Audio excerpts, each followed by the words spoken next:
Hey everybody, it's Ziz here, and we finally got MMO footage of Ashes of Creation. The devs recently did a live stream where they were in-game showing off different features and systems. If you want to watch the full thing, check down in the description.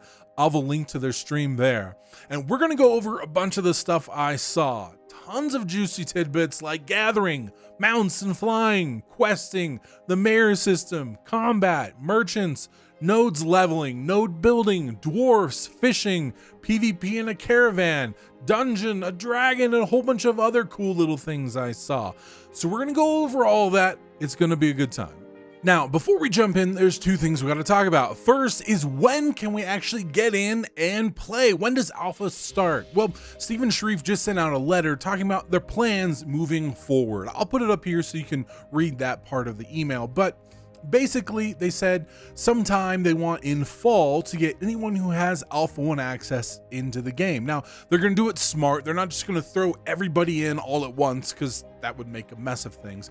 They're going to roll it out slowly. So people who have Phoenix Initiative and, depending on the tier that you bought and when you bought into the game, they're going to slowly roll it out. And they might do a, couple hours here and a day there. And eventually the way they want to do it is they want to get it longer, like maybe a weekend.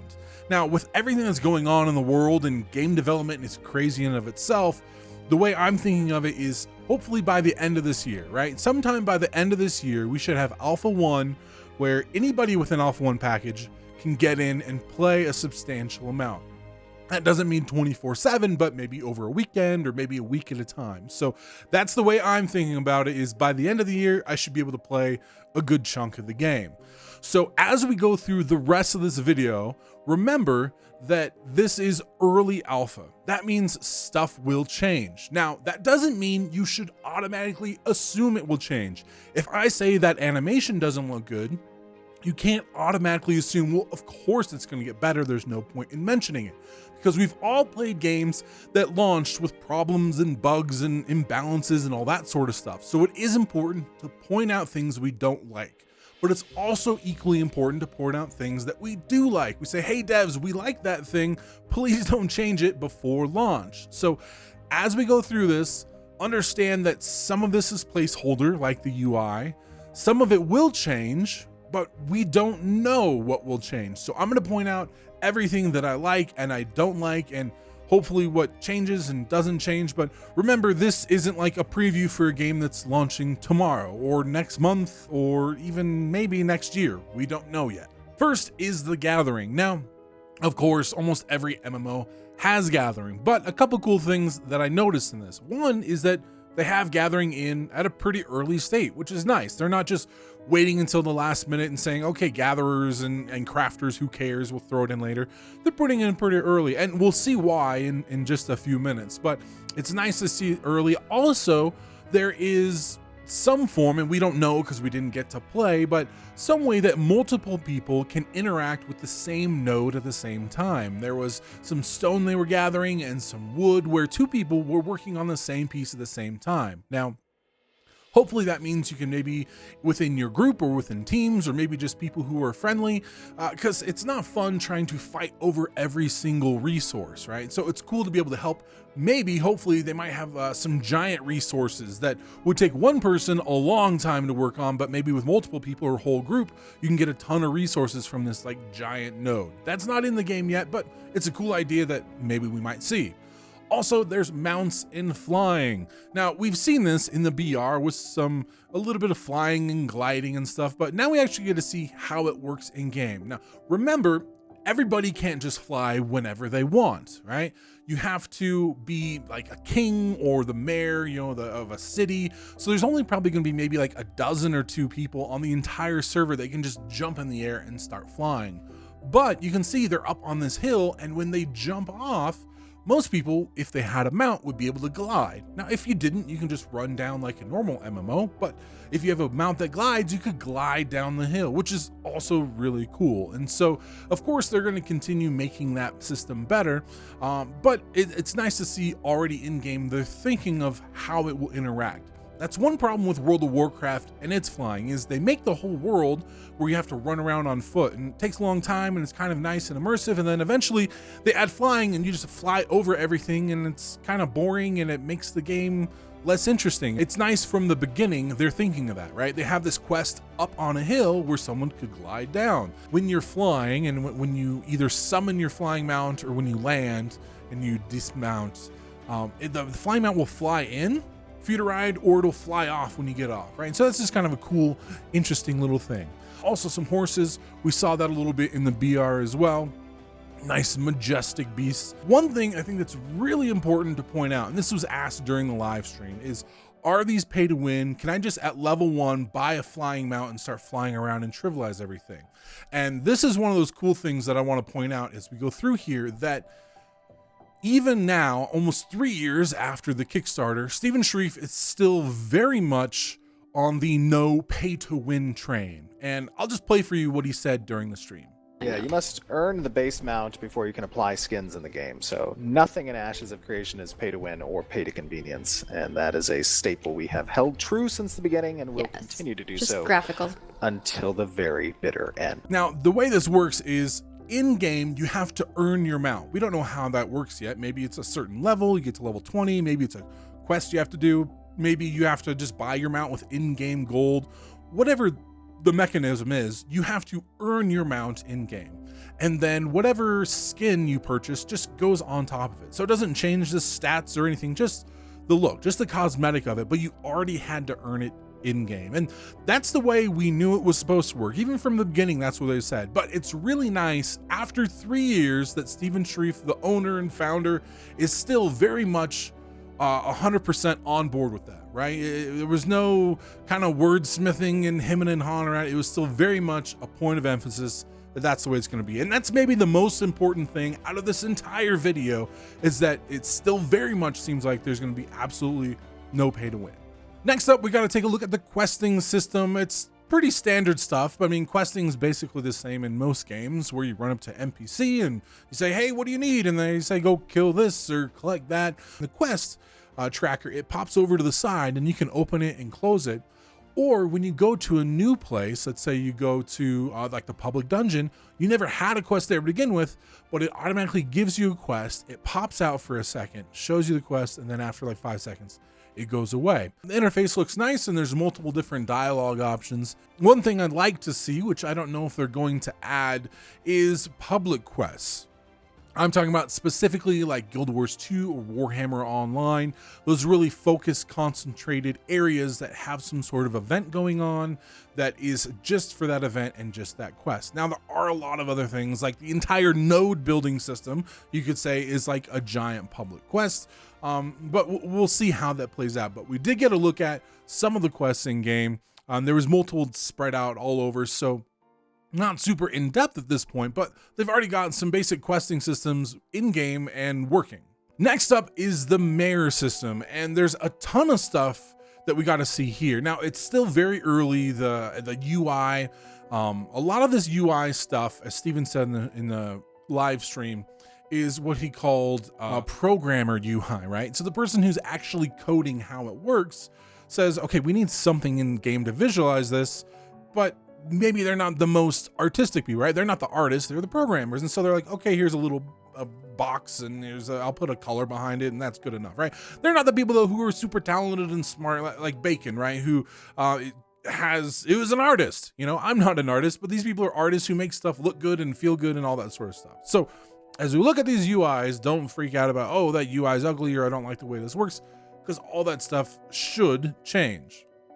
But we got to see how you can become a member of a node. You go to the NPC, you say, hey, I want to be a citizen here, this node, and they'll register you, right? And then eventually, after there's a bunch of citizens, some predetermined time in the live stream, it was sped up super fast, right? But normally maybe it's, hey, we've had a town for a day now, let's vote on a mayor. So everybody who's a citizen after one day, they could be the mayor, right? That sort of system. So then you get a vote on who you want to be. They made Margaret the mayor, so you see it pop up you're a mayor, and once you're a mayor you have access to the interface, the UI interface. And again, this is still very early, lots of options will change and be added or removed, but it gives you an idea of what they're looking at. You can change the tax rate and that money, so when someone's out questing and they do a quest and they get 10 gold, but they're taxed 10%, they only get 9 gold, and that 10%, where does it go? Well, it doesn't go straight to the mayor of the town, but it goes into the coffers for the town, and they use those coffers to pay for guards and elite guards and walls and buildings and all that sort of stuff. And so being able to see the mayor system in action was really nice, because that is a full system that's going to play a big part. Remember, all the cities, all the towns, all these are going to have different mayors and sorts of political structures where people are going to try to help influence the game. And so that's how they're going to do it. And we already see that in the game. Of course, it's going to get fleshed out more, but that looked pretty good so far. Now, for me, one of the most important things in any MMO is combat, and not just how it looks, but how it feels. Since we haven't gotten to play it yet in this incarnation in the MMO, I can't say how it feels, which is the most important in my opinion. The way combat feels, the way the game feels to interact and play with it is maybe the most important thing in my opinion. But from what we've seen so far, I'll say it looks all right. Not great and not bad, but okay.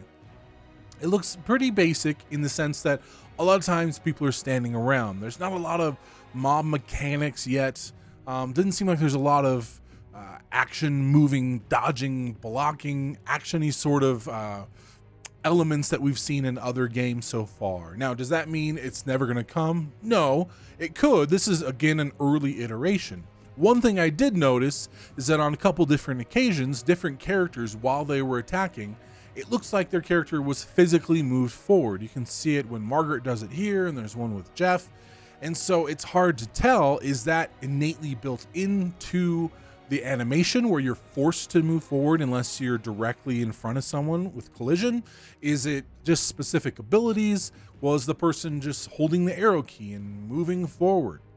It's hard to tell, but that's something they're definitely going to want to work on. Other games, Crowfall for example, has iterated on their combat multiple times, and so that's something that once people get into the game, starting alpha testing, they're going to get a lot of feedback and hopefully have enough time and ability to make it feel really great. So far, I'd say the combat looks okay. Now, part of that as well are the animations. Lots of people have said the animations look great. Some people say they look terrible. And I think they're both. I think some of the animations are really good and some are really bad. If you look at the middle part of the animations, like the monster and the trolls, right? Or the characters swinging their sword, the middle part of the animations actually, I think, look really good. They look smooth and interesting and flowing, and they're not janky or anything. The problem comes in with the beginning and the end, or the transitions of these, when characters are moving or turning or going from one action to another. That in-between sort of part, I think, is where all the jankiness and the bad animation part comes in. Hopefully they can get that fixed up and cleaned up, and the polish and all that stuff is obviously, you know, way down the line. So animation wise, I don't think it's bad. Now that plays into combat and how it feels, which again, we don't know yet. But overall, I'm not overly optimistic or upset about the combat. It just kind of looks basic so far, which is what you'd expect at this point in development. Next up are the merchants. Now, they're pretty basic, just normal merchants. They wave to you and you walk up and can buy some stuff, and there's different ones spread out all over the game. Of course, the interface and the UI needs to get worked on, but I mean, they're merchants, which doesn't seem like a big deal, but it's nice to have that system in the game and working already.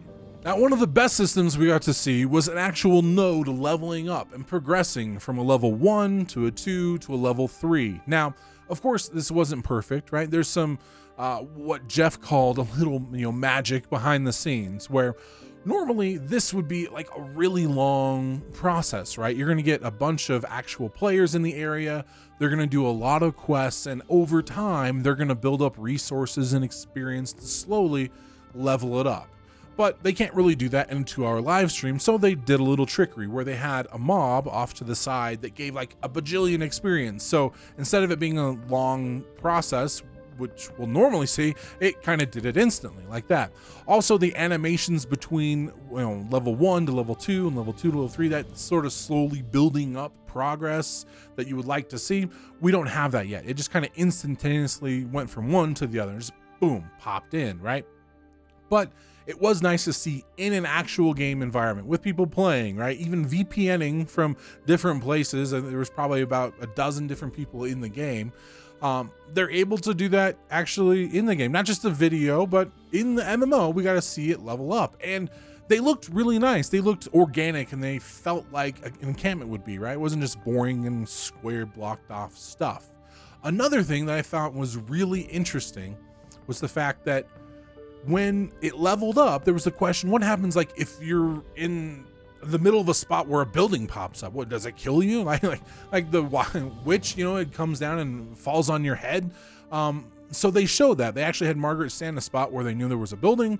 They leveled it up, and then it actually moved her and popped her over, which you might say, well, obviously it needs to do something. That's not interesting. But I find it interesting that they're already thinking of that. They're already working on it, and it already kind of works. It wasn't perfect. It was a little buggy, but it's already working. And those are the kind of problems where you will see games, fully launched games, a year later, and they still have problems like that, where it's like, this doesn't work, and it's super annoying. It's nice that they're at least looking at some of that stuff now, and it's already kind of in the game and working. So it looked really nice going from level 1, a little encampment. Level 2 was a bigger encampment and started to have a statue and stuff. Level 3 was a small town, which unlocked a lot more stuff. And during each one of those phases, there's more merchants, there's more quests, there's more people that can be involved. So it's looking good so far. Now at level 3, we also got to see node building, where inside the node, there's going to be these sort of empty plots. And as the mayor and person in charge, you get to decide what you want on that plot. In the video, they did an armory so they can get armor, and it would probably be better leveled up, maybe more diverse or more powerful armor than you would get, from a standard merchant. But there's lots of different things. You could add housing, or, there's different options that you can put there. Now, once they started the building process, you can see the animation start building it a little bit, right? So if you're just playing the game and you're in a town, you can see, oh, that's a totally empty plot. They haven't started doing anything. Over here, they have a little bit starting to build up, but it's not done, so it's in the progress. So you could run up to it. There's an NPC there and says, hey, we're building an armory. To finish it, we need to get lumber and stone, which is what they had in this quest. Now, it won't always be lumber and stone. It could be, hey, help me travel with these caravans and safely get them to the destination. Or, hey, maybe a religious one. It's, we need to go kill these demons so we can build our cathedral. I don't know. There's lots of different options that they can do to build these buildings. So this one, it showed a quest. Now this is kind of like a public quest I was talking about earlier, where everybody who wants to be a part of this and is a citizen, or maybe even non-citizens who wants to help build this building, can do that. So you get the quest, you go out there and you start gathering, you bring it back, and then he says, all right, hey, we finally got enough. Now, again, in the video, it was super sped up, right? It's really quick. This would normally be a process that takes days or weeks, or I don't know, maybe even months if it's like a giant castle. But it's nice to see, hey, everybody contributed. Maybe based on how much you contributed, that's how much experience you get. I don't know how that works yet. But once he got everything he needed, the building started building. And it took a little bit, had to build up a little bit. And then even once the building was done, they had to wait for it to populate. And then they could run inside, and there was NPCs in there. And so it's nice thinking how that system will work, because it gives a lot of gameplay, right? A lot of different options, right? Maybe you're in a town and you're a citizen and you want to see the town build up, but there's 3 different building projects going on, right? There's housing over here, there's an armory over here, and there's a weaponsmith over there. And you're like, you know what? I actually want to spend all my time on the weaponsmith because I want a new awesome sword. I'm going to go do that one. And that one involves killing orcs and bringing their swords back, right? Or, I don't care about that. I'm a crafter. I want to work over here at housing so I can buy a house and I can have crafting in my house. Right? So it opens up a lot of gameplay, which isn't stagnant. It isn't the same every time. Every town you go to, every time you're a citizen, the mayor isn't going to pick the same buildings every time. So it's really nice to see that sort of sandboxy element. Now, one of the best features, maybe the best feature, were dwarves. I love dwarves. Dwarves are awesome. I will 100% be playing in dwarves. And we got to see the Dunir dwarf, the actual race, what they kind of look like, these more typical sort of mountainy kind of dwarves. But then we also got to see the Nikua architecture. That's the other kind of dwarf, and they're like the beach going, maybe Hawaiian, sort of Samoan, these like really cool beach dwarves, right? And so that is the architecture we ought to see. This pole with carved sort of faces on it and the huts and stuff. So we got to see some of that architecture, and then the Dunir dwarves. And so it's nice to see them in game. Hopefully we get to see some more burly dwarves. Margaret was playing a female dwarf, and hopefully maybe the male dwarves are a little bit bigger, wider, stockier, burlier. I want to see some awesome big beards and all sort of stuff. But it was nice to see another race in the game that you could play. Also down by those huts were fishing. I don't understand the obsession with fishing. I don't usually fish in games, but I know so many people love fishing. They fish more than anything, more than they quest or craft, or they're just a fisher all day.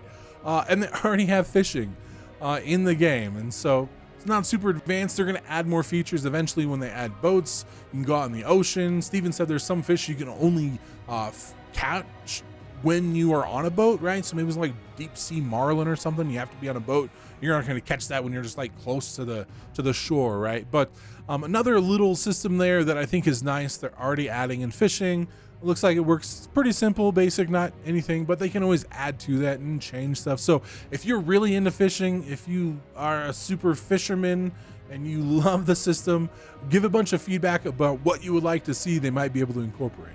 Now, after all the relaxing fishing, they got to do some PvP in a caravan. Now, of course, this is kind of set up, right? I mean, the caravan is just sitting in the game. It wasn't an organic server with thousands of people on it, and this is a caravan. You know what I mean? Like, they can't set all that up. They're trying to show us what it looks like and kind of work on the systems as they're implemented. So they got a caravan sitting there. They have some other developers who are defending it. It's their caravan. And so far, the way the system looks is that you click on the caravan name. Margaret ran all the way up to it. Hopefully you don't have to get close to it. But she right-clicked on the name. She said, basically attack the caravan. And then her and her party, it showed like a red thing around the caravan. And then the people who were around it, who were defending it, could attack them. And so you could be an attacker or a defender, which means it doesn't even have to be your caravan, right? You could be walking by and see a caravan being attacked, and you're like, you know what? I'm going to defend the citizens. And you right-click and say defend the caravan, and now you can kill the attackers, which is really nice because then you don't have to worry about, accidental friendly fire hitting defenders and attackers. You know what I mean? Like, so it's a nice looking system as long as they work out the bugs. Did a little bit of fighting. The combat again seemed okay. A little bit more movement with people involved, and so it looked all right. I mean, not great, not bad. Again, it's hard to tell without actually being able to play. And another side note I want to mention here is balance. Some people were talking about balance, PvE, killing monsters taking a long time. Forget everything about balance at this stage, right? You got developers who are trying to not die because they just want to show the systems and have an enjoyable stream. So they got like GM armor where they don't take any damage, and then you got like rabbits in the game where someone accidentally added an extra 0 so they do like 1,000,000 damage. Like all that stuff doesn't matter, right? Don't worry about balance. Don't worry about time to kill at this point. Like, if you have an opinion on what you want it to look like, that's fine. Like, share with the devs, like, I hope it's a long time to kill, or I hope I can go stealth in one shot. Like, let them know. But if you're watching the combat and you're like, oh, that was really quick, that was bad, or that was really slow, you know what I mean? Like, don't worry about the balance perspective of it. But after the devs killed the defenders and they went to steal their loot, there was a bit of a bug in the game where during the fight, the caravan disappeared, which obviously shouldn't happen during the game. It was funny that he said that they cast an invisibility spell on it, which is a joke because it was a bug. But what if you did have that ability, right? As you're making your caravan to set out, you're going to have these different options. Maybe I want to hire 5 NPC guards, right? All this different stuff. Well, maybe you pay some extra gold to the caravan maker, or maybe you hire a wizard to come along with you who can make you invisible, right? So you see like a party off in the distance, like, oh, they're going to attack us. All right, boom, we went invisible, right? So it's just a fun idea. There's different sorts of things you could do. But that was a little bug. They got it to respawn. They ran away, came back. They got it to respawn. And then they attacked the caravan. The coolest part, and maybe it's because I've been playing Path of Exile and action RPGs lately, but when they destroyed the caravan, it exploded in like a loot pinata, which people are gonna question, you know, how is that balanced? What if there's different people from different groups? Who gets the loot and all this sort of stuff? And I understand, like, that could be a balancing nightmare, but I really like the idea of what it looks like and how it could work. And that seems really exciting, especially if you can see on the caravan what they're carrying. And then you're like, those guys have a bunch of gold. I want to attack them. Or they just have some stone. I don't feel like attacking them, right? So again, this is sort of like the nodes in the building where it adds a lot of like a sandboxy element, possibly a bunch of different sort of elements, and the fight won't always be the same. You might find a guy in the middle of the night trying to sneak a caravan through. He's got a ton of stuff on there, but he didn't hire any guards because he didn't think he'd need to, because he didn't know you and your buddies are up at 3 in the morning, right? Or maybe you see a giant caravan with like 50 caravans and it's a whole guild of like 100 people defending it, and all those sorts of things that can be different and interesting and feel fresh instead of a hard encoded event where the server's like, okay, here's one caravan with 3 guards and we'll do it every 5 minutes, right? So that's really nice to think of the possibilities that that could present. Now, another thing that I was kind of torn on that I really liked but was kind of about was the dungeon. Now, I really like the fact that this sweet looking dungeon with this big archway, and this is going to be an open world dungeon. Most of the dungeons in the game are open world, which means you don't have to teleport to it. It's not wholly instanced where it's only your party. You walk in the front door and there's tons of mobs all over. And one, Steven was talking about old dungeons they used to do in another game he played, where you would spend like an hour trying to fight these really hard mobs and like work your way down these big dungeons. It takes like an hour to get to this point where it's like your grind spot or really good loot or this one mob that spawns that doesn't spawn anywhere else. And playing Dark Age of Camelot, where it had public dungeons, those are really fun. It's social. You get to meet people you'd never meet. You see somebody like running back because they got like 4 groups trailing after them, and like, you know, do you want to help them, or you just like wave as they go by? Good luck, buddy. You know, like, it opens up a lot of interesting social dynamics that you don't get in an instance dungeon. So I really like the concept. It looked really nice. Some of the things, I mean, these are placeholder, but they just had like a group of like weird looking bears, and then they had some raptors. I hate the raptors so much. The raptors aren't immersive at all. It's not Jurassic Park, the MMO. I hate the raptors. So I mean, the mechanics in the dungeon, we didn't see any traps or jumping puzzles, although I don't like jumping puzzles. But so we didn't see any like of that extra stuff, which hopefully they start to add. Maybe some more interesting mobs, different types, right? I mean, is this a bear dungeon? Are there a bunch of different bears? Or, you know, like, make it feel more fleshed out, right? So we didn't get to see that. There was some basic, you know, bears and some stuff, so that was okay. But overall, I really do love open world dungeons, and I love that I already have one in the game. Now, once they got to the end of the dungeon is where it really went off, and we got to see the dragon, right?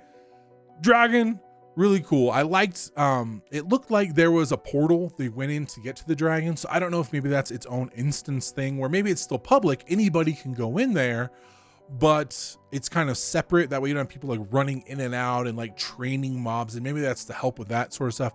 Maybe it will be instance in the sense that maybe it's only like 40 people, right? So once they get that 40 person cap, maybe nobody else can come in. We don't know. We don't know the exact mechanics yet. I did like when the dragon first appeared, there was like this little cinematic, which was pretty cool. Another thing I don't like, besides the raptors, I hate the raptors, is the dragon wings. The wings look really weird. I don't know. You got to work on the wings and make them look a little bit better. There aren't any really good mechanics though yet. And again, that's something I hope that they're adding, or I hope this is just a first pass, and those are sorts of things they'll be adding, right? I mean, there's a little bit like, ooh, a flame breath or a wing knockdown. Like, those are okay, but I mean, maybe different phases and different mechanics, and just to feel more engrossed in this fight. But it looked pretty good. I mean, from an early perspective, the dragon was pretty cool. So overall, what are my thoughts on our first look at the MMO Ashes of Creation? And as you can probably tell, I'm pretty positive. I'd give this a solid B, maybe even a B+. Yes, there are some things that I don't like. I hate the raptors. I think the dragon's wings look weird. And of course, those are some very little nitpicky things. I'm not sold on the animations. Part of it's good, but part of it looks really bad and janky. The combat doesn't seem interesting. There's not any interesting mechanics. It's very sort of rooted and stuck unless you're forcefully moved by an animation, which I don't like, but I didn't get to play it, and I don't know how it feels yet. And of course, we definitely don't know how much is going to change over the next year and a half, 2 years, and feedback we give. So what I can look at is pretty positive because they have a lot of systems in the game. They're bare bones, or maybe just the beginnings of systems, but we got to see caravans and merchants and nodes leveling up and buildings and nodes and mares and fishing and different races and different architecture, and there's a lot that we like. Now, yes, it is late, and if you are just mad at the game for being late and you never want to forgive them, you can. And absolutely, there's no secret that I've been upset at this game, right? A long time ago, I did a podcast. I said, I didn't think they're working on the MMO because of the BR. I said, I thought the game would be 2 years late, and it seems like it kind of is 2 years late, but I kind of went off the rails and called Steven a name, and I do apologize for that because we're fans, right? We're fanatic and we're passionate, and when we think the game that we loved and we put all our hope in is being mismanaged and possibly ruined, we get upset. And hey, I'm an emotional, expressive, excitable person. And if you don't like it, that's totally fine. There's lots of other people out there that are very calm and monotone and read off PowerPoints. You can go check them out. But what I have done and what I will try to continue doing is to call it like I see it. After the Bless debacle, I can no longer believe devs on what they say, but I got to go based on what I actually see, right? What is in game, what I see working, what I've played, that sort of stuff. And from this early look at Alpha, I like it. I'm impressed. Now, if it launched tomorrow, would I say it's a great game? Well, no, of course not. But assuming that we got until the end of the year for Alpha, they're going to take a bunch of feedback and make it better. And I'm thinking maybe launch at the end of next year. Yeah, I like what I see. This is a B+ for sure. Well, thanks so much for watching. Hope to see you next time.